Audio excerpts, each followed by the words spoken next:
हनुमंतदादा, मी तुमच्याकडे येतोय। लातूरमध्ये पुन्हा एकदा अमित देशमुखांनी आपला गड राखलाय। महापालिकेवर काँग्रेसचा झेंडा फडकवल्यानंतर आता जिल्हा परिषदेमध्ये देखील संभाजी पाटील निलंगेकरांना अमित देशमुखांनी झटका दिलाय।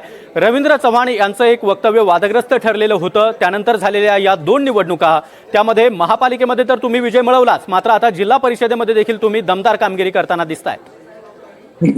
लातूर जिल्ह्यामध्ये धीरज देशमुख साहेब असतील, त्यांचे लहान बंधू माफ करा अमित देशमुख साहेब असतील, लहान बंधू धीरज देशमुख साहेब असतील किंवा ज्येष्ठ नेते दिलीपराव साहेब असतील, यांनी अतिशय अतितटीनं आणि सर्व शक्तीनिशी सामान्य कार्यकर्त्यांना सोबत घेऊन युवक सुशिक्षित उमेदवारांना, म्हणजे एमटेक झालेले लातूरमध्ये उमेदवार दिलेले होते। कित्येक तरी उमेदवार हे डॉक्टर आहेत, इंजिनियर असलेली मंडळी आहेत।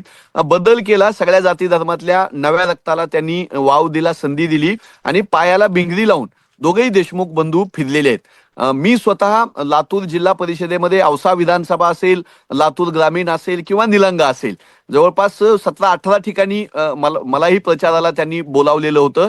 तर अतिशय सूत्रबद्धपणे नियोजन केलं होतं आणि विलासराव देशमुख साहेबांबद्दलचं जे वक्तव्य होतं, तर हो, त्याचा परिणाम महानगरपालिकेला झाला, जिल्हा परिषदेलाही त्याचा थोडा बहुत परिणाम झाला। पण या तिन्ही भागामध्ये, निलंगा असेल, औसा असेल की लातूर ग्रामीण असेल, या तिन्ही भागामध्ये सत्ताधारी भाजपाचे आमदार आहेत।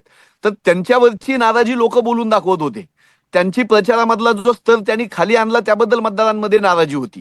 किंवा प्रशासकीय कार्यालयामध्ये जो भ्रष्टाचार या आमदारांच्या आशीर्वादाने चालतोय, गुंडगिरी असेल, वाळू माफिया असतील, सरकारी अधिकाऱ्यांना ब्लॅकमेल करणं असेल, सरकारी कामामधला भ्रष्टाचार असेल, तर लातूर ग्रामीण मधली जनता, औसा मधली आणि पर्टिक्युलरली निलंग्यामधली जनता ही वैतागली होती। मतदारांनी भरभरून काँग्रेसच्या उमेदवाराला प्रतिसाद दिल्याचं दिसलं। दुसरं बाजूला धाराशिव जिल्ह्यामध्ये सुद्धा कुठलंही मोठं नेतृत्व नसताना अमित भैया देशमुख साहेबांच्याच मार्गदर्शनाखाली आम्ही धाराशिवमध्ये लढत होतो।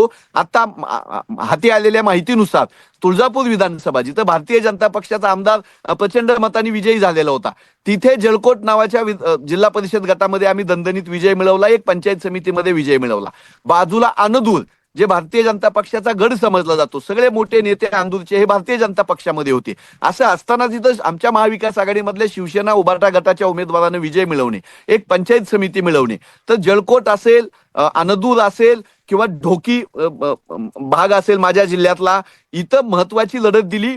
अगदी आम्हाला म्हणजे महाबलाढ्य शक्तीसोबत आमचा सामना होता, पण आम्ही लढलो, आम्ही भिडलो। फक्त एक खंत आहे की महाराष्ट्राच्या 5 जिल्ह्यामध्ये मी फिरत असताना, 48 सभा घेत असताना, जिथे कुठे निवडणूक आयोगाच्या चेकपोस्ट होत्या, पोलीस यंत्रणा गाड्या तपासायची, मी खोटं सांगत नाही, 5ही जिल्ह्यामध्ये एकाही ठिकाणी कोणाचीही गाडी निवडणूक यंत्रणेनं अडवली, त्याची डिग्गी तपासली, बॅग तपासली, कुठे जाताय, काय घेऊन जाताय, काहीही तपासलं नव्हतं।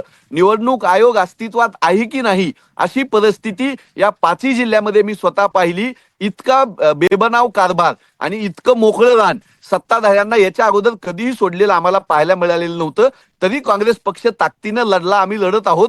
विरोधी पक्ष म्हणून भारतीय जनता पक्षाला भिडायला एकनाथ शिंदे साहेबांची शिवसेना असेल, राष्ट्रवादी काँग्रेस असेल, आम्ही तयार आहोत। आणि छोटी खंत एक शेवट करतो मी, की अनेक भागामध्ये परभणी असेल किंवा माझं धाराशिव असेल, उद्धव बाळासाहेब ठाकरे यांच्या शिवसेनेसोबत जर जिल्हाभरामध्ये आघाडी झाली असती आणि आणखी थोडं समजूतदारपणाने जर इथलं स्थानिक नेतृत्व शिवसेनेचं वागलं असतं, तर कदाचित वेगळा निकाल लागू शकला असता। आमच्या सेक्शना सलगर 13 मधून पराभूत झाल्या, तिथं उभाटा गटाचाही उमेदवार होता, राष्ट्रवादीच्या तुतारीच्याही त्या उमेदवार होत्या। ह्याचा फायदा अर्चनाताई पाटील, ज्या विद्यमान आमदारांच्या पत्नी आहेत आणि ज्यांनी लोकसभा लढली होती, त्यांना झालाच झाला। अनेक असे गट सांगता येतील जिथं उद्धव बाळासाहेब ठाकरे आणि आम्ही सामने सामने होतो। तर असं होणं टाळायला पाहिजे होतं। स्थानिक नेतृत्वानं आणखी समजूतदारपणे काँग्रेसला सोबत घ्यायला पाहिजे।